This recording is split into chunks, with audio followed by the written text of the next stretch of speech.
Nelson, you've come to visit me in my classroom.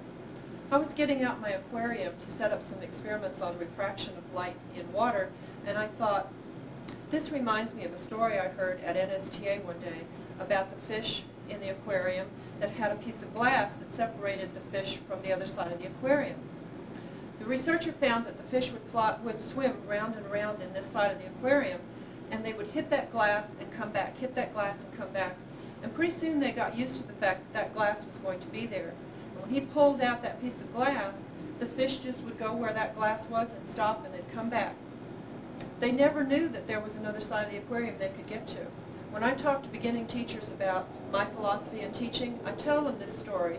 I tell them that they need to help get that piece of glass out of the way for their students. They need to make the other side accessible, and they need to help their students learn that they can go on the other side of that aquarium. They have to help them get there. They have to give them the resources to get there. And I'd like to share with you some of the things I do in my classroom by taking you on a tour of the classroom, and then you can get to know some of the things that we do in my physics class. The animals. I have lots and lots of stuffed animals around the classroom. This is my energy bear, corduroy energy bear. He has little pockets where the energy is stored. When he falls down off of a high place, his potential energy pocket decreases and his kinetic energy pocket increases. By using some animals and teddy bears and stuffed animals in the classroom, physics is much less intimidating for those students who are afraid of the mathematics.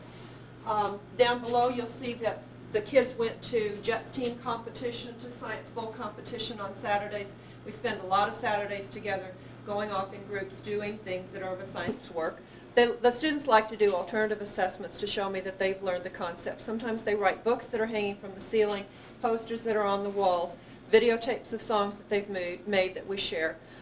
Behind me are some of the awards that the students have won from the Physics Olympics, the award that I got as Teacher of the Year for the district runner-up, and the Teacherific Disney Award. Let me point out, down here's a piece of DNA displayed that a student made at a summer program she worked to. She's now in medical school working on maybe the cure for cancer. You never see some of the things that are in my classroom on this side. Here we have the oscilloscope. I have a classroom set of oscilloscopes. That doesn't seem like a big deal, but writing grants to get them for the kids is really tough. The students go from electronics that are done in college to projects that they make about gravity. And the televisions in my classroom, that's because I really believe that the students need to have hands-on work.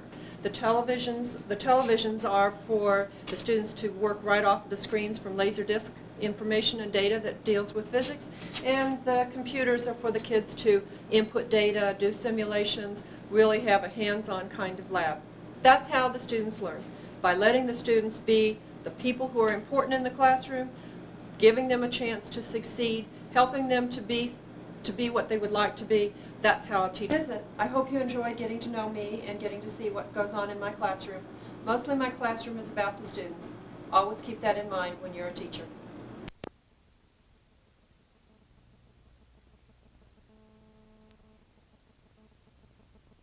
Always keep that in mind when you're a teacher.